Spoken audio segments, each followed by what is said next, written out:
Hey everybody, it's AFF and welcome back to the channel. Or if you're new here, welcome. Today we are diving headfirst, or maybe I should say neck first, into the wonderfully wacky world of giraffes. They're like the supermodels of the savannah, all legs and spots and that impossibly long neck. You think you know them, right? Tall, eat leaves, occasionally photobomb a safari picture. But trust me, there's so much more to these gentle giants than meets the eye. We're going to uncover some truly mind-boggling facts that will make you see giraffes in a whole new light. So, if you're ready to stretch your knowledge and have a good time doing it, you're in the right place. All right, enough preamble, let's get to the good stuff. Giraffes, here we come.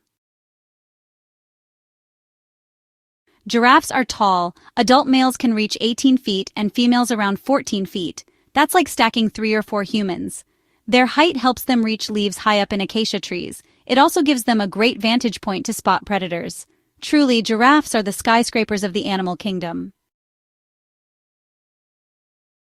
Giraffes, these massive, towering animals, only need about 5 to 30 minutes of sleep in an entire 24-hour period. Can you even imagine? And how do they manage these super short siestas?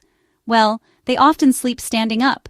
Occasionally, they might lie down, folding their long legs beneath them and resting their head on their rump or the ground. But that makes them much more vulnerable to predators. So, standing naps are the way to go for a quick, relatively safe recharge. Think about the logistics of a giraffe lying down and getting back up again. It's a whole production. Those long legs and that long neck, it's not a quick process. So staying on their feet means they can make a swift getaway if danger approaches. This minimal need for sleep is one of the shortest sleep requirements of any mammal. Most animals, including us humans, need significantly more shut-eye to function properly. But giraffes have evolved to thrive on these tiny little cat naps, or rather giraffe naps. Who knew sleep could be so efficient?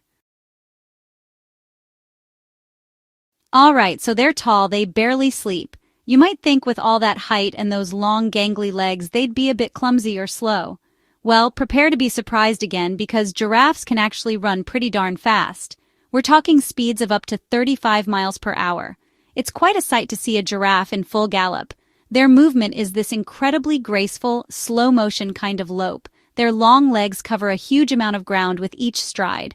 This speed is, of course, another crucial survival tool. When a predator like a lion decides a giraffe looks like a good meal, being able to outrun them is vital.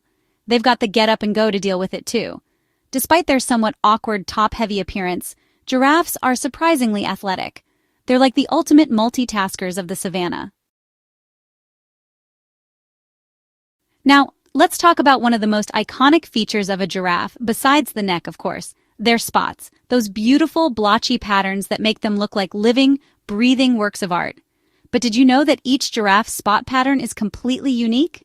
That's right, no two giraffes have the exact same arrangement of spots. Scientists can actually use these unique spot patterns to identify individual giraffes in the wild. The purpose of these spots has been a topic of discussion for a long time. The most common theory is camouflage. Those irregular patches of color help to break up the giraffe's outline, making it harder for predators to spot them among the dappled light and shadows of the trees and bushes. Another interesting idea is that the spots might play a role in thermoregulation. That's a fancy word for controlling body temperature. So these spots are not just random decorations. They are a signature, a disguise, and possibly even a personal cooling system. Okay, we've talked a lot about that incredible neck, how it helps them eat spot danger, all that good stuff. But have you ever wondered what happens when a giraffe, with its head way up there, decides to bend down for a drink of water? That's a long way down. Well, nature, in its infinite wisdom, has equipped giraffes with a truly fascinating adaptation. They have a complex system of valves and a kind of wonder net of blood vessels in their necks, specifically in the carotid arteries leading to the brain. This system, often called the rete mirabile, regulates blood pressure and flow. When they lift their head back up again, the system works in reverse to ensure the brain doesn't suddenly lose its blood supply. It's an incredible feat of biological engineering.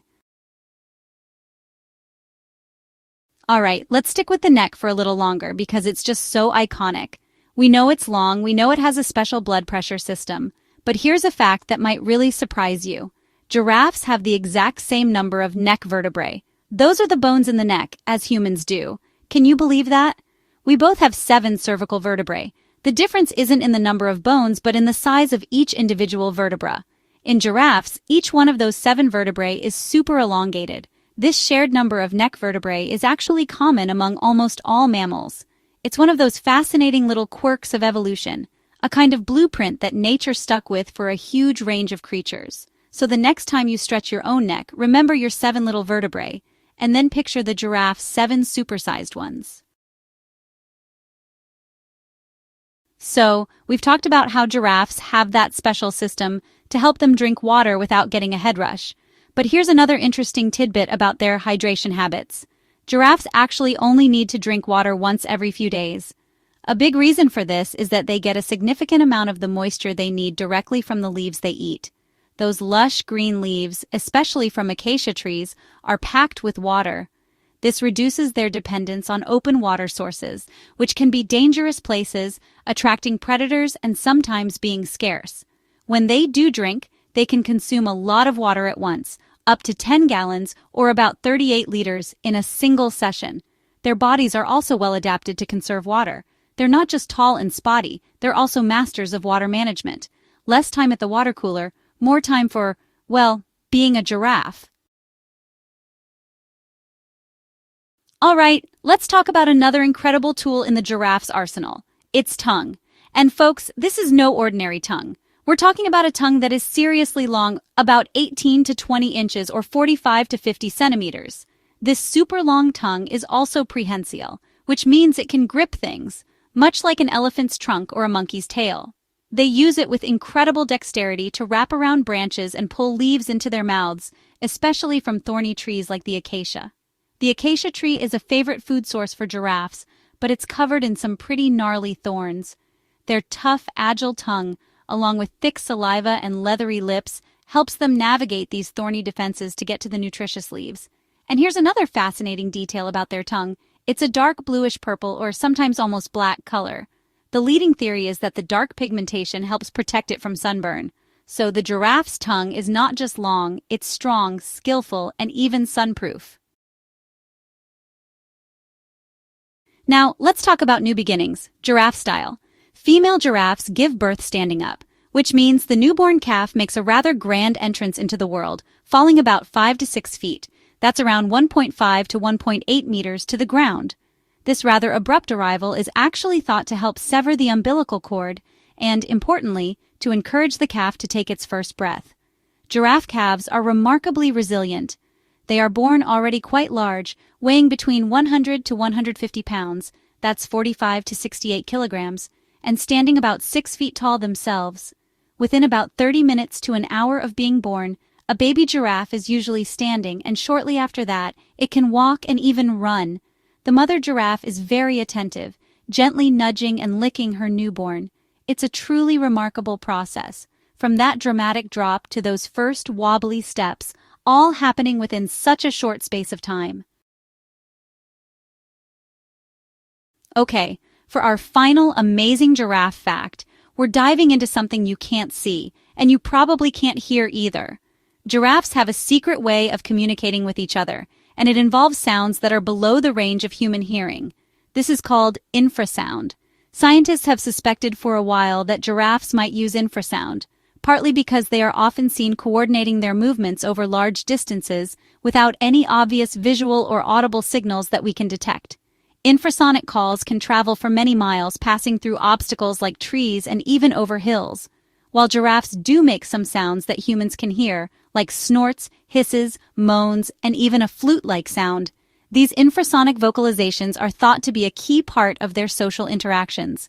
Researchers have used special recording equipment to pick up these low-frequency hums and rumbles, and they're still working to understand the full language of giraffes. This ability to communicate using infrasound puts giraffes in some pretty impressive company. So, the next time you see a group of giraffes seemingly just standing around peacefully, remember that there might be a whole lot more going on than meets the eye. Or the ear. And just like that, we've reached the end of our giraffe fun fact journey. Weren't those incredible? From their skyscraper height and super short naps to their unique spot patterns and secret infrasound conversations, giraffes are truly one of nature's most fascinating and wonderfully weird creations. I don't know about you, but I have a whole new level of appreciation for these gentle giants. They're so much more than just a long neck and a pretty face, though they definitely have those too. Thank you so much for hanging out with me today and exploring the incredible world of giraffes. If you enjoyed this video and learned something new, please give it a big thumbs up. It really helps the channel. And if you haven't already, make sure you hit that subscribe button and the little notification bell so you don't miss out on our next adventure. Thanks again for watching. Stay curious, be kind to one another, and I'll see you in the next video. Bye for now.